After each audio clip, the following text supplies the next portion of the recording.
Quarterback Steve Young was here for a handful of those years, and we're happy to have him back again today on his birthday weekend. Yes. Where else Welcome back. Right here. Let's go. Hey, here's your best friend, baby. So, Steve, going back, what was the moment when you realized that your birthday was the same day as Lavelle's birthday, your head coach, and how did you manage that? My recruiting trip, I was the last one that Lavelle interviewed, and we were in his office, and I was the Y Young, so I was the last guy. The guy before me walked in and declined the scholarship because he was going to go to Wyoming. And What? So I walked in, That's weird. And the coach says, hey, it must be your lucky day, and it must be because you and I share the same birthday. So he knew it right there. Really? When I walked in, and then he said, I'm going to give you a scholarship because the guy before you just turned it down. Timing's everything. Timing is amazing. everything. And that's about first of 40 things that had to happen so I could get on the field. That's great. When you think about the history, today they're recognizing all these national awards that BYU football's been involved in. And I was thinking through Hall of Famers, which you're one of, in college football. Heisman Trophy winner, Sammy Baugh Trophy multiple times, Davey O'Brien Award multiple times from BYU, Outland Trophy, Doak Walker Award, a national championship for Pete's sakes. Are any of those, or which one of those is the biggest surprise to you that BYU has? Well, probably the national championship, just because we came from outside. We were outside in, and it was at a time when we could do it. And now we're back at a place where we can do it. That's what's exciting, is that we're now finally in the mix. Yeah. And not that we couldn't do it from independent, but I mean, look, very, very hard. So I think that's the one that sticks out, of course. But the thing is, we've been punching above our weight for a long time. And Lavelle started it really in how he started with passing the ball. Look, we don't have all the talent in the world. Let's throw the football as an advantage. Let's take advantage of the timing and the discipline. And I remember when we were playing, we were throwing the ball all over the place, and every defense was like literally turning in a circle. Like literally, the linebackers would turn around in a circle. They did not know what was going on, and screaming and yelling at each other because that was our advantage. And so we've been punching our way. And you mentioned all of those trophies. It really is a testament to really Lavelle's kind of wanting to not just run the course. Like let's play Texas A&M. Let's go to Georgia. Let's go beat them.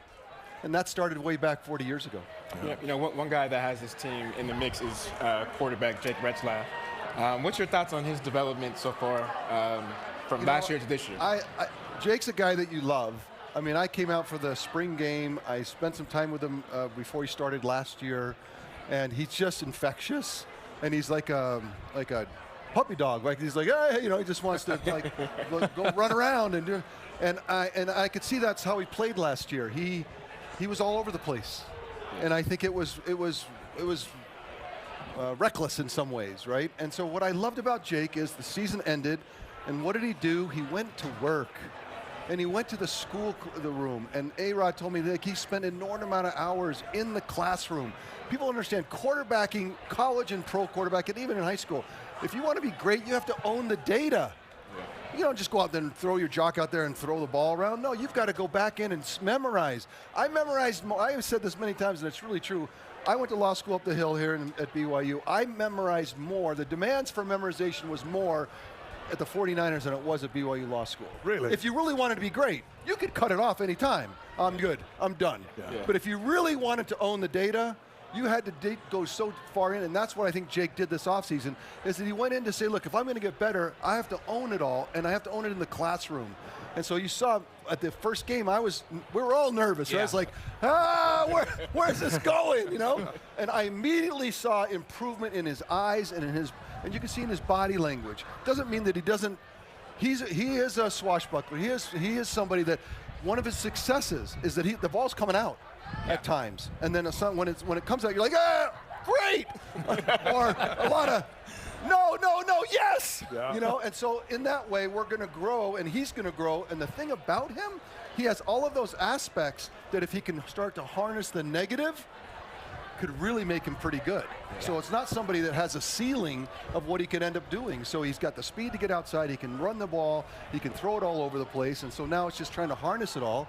And I guess that's a long way of saying I really admire Jake harnessing his own wild personality, right? And saying to himself, I can do better and be better. And the defense allowed him the space to improve and win. And now that we're here, now it's the next step up, right? Because we're playing well, we're pretty good. I'm getting better. I need to be better. And so if he continues to improve the ceiling, and we always said this around BYU, if you have a quarterback, you have everything. Yes, you do. And so as long as he continues to improve, what's the limit? People asked me this morning on Big Noon, where can this team go? I said, with this defense, best defense I've seen in, I don't know, a long time, and a young, really talented group of players, who can beat us? I mean, we can go anywhere. We can go to Vanderbilt. Yeah, that's right. Giant killers, and we can kill the giant killers. Love it. Hey, Steve, real quick, a lot of hype coming into this game. What were some of the things that you did to maintain perspective and focus and poise you don't want to know. leading up? Blaine knows a little of this story. I was an anxiety kid. And so for me, preparations, I started to get stomach aches on Thursday. And my friends and teammates, Jim Herman, Lee Johnson, Blaine, there's like my brother, like there's a lot of guys that used to hang around me. Saturday mornings, I still cannot watch cartoons because I have PTSD around cartoons and what it felt like Saturday morning. Like it just felt like I was going to throw up. And then we'd be at the overwarming, in the locker room, and I'd hear one of my friends on the team say, "Did he throw up yet?" Because they knew if I threw up, I was going to play great.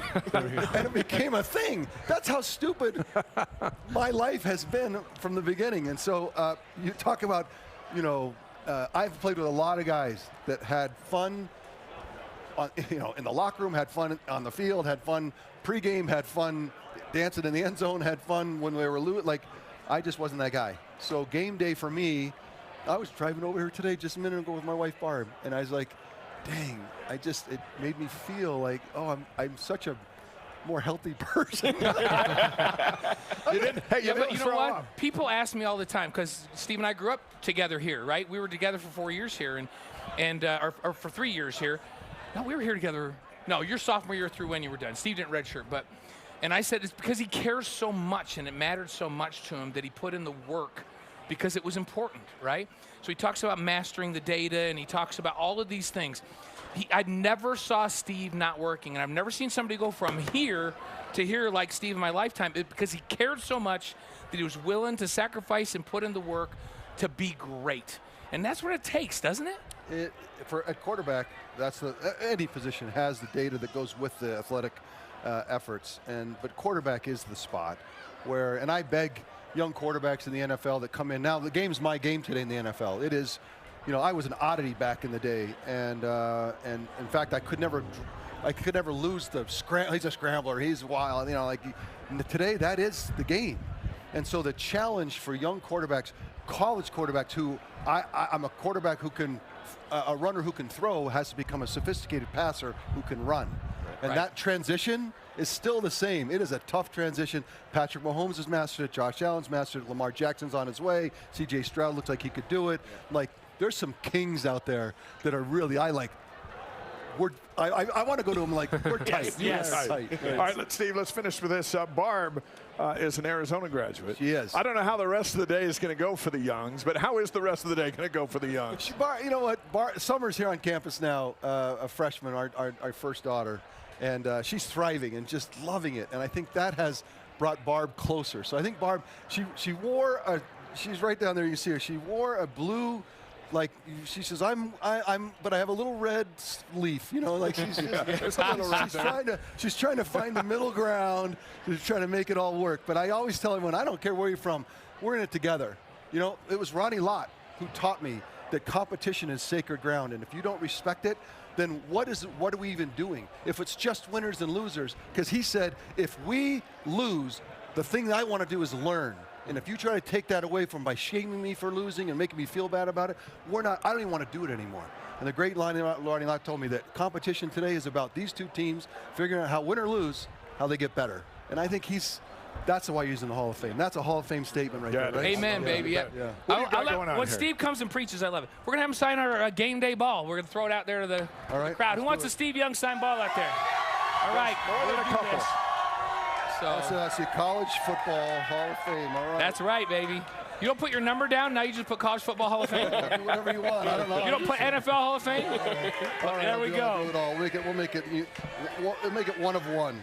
Then we'll know where it came from. Thanks for being with us, brother. We love you, man. We Enjoy love the you. game and You guys welcome are the back. best. Thanks for having me in. It's good to have you Thanks here. for waiting for me. Appreciate it.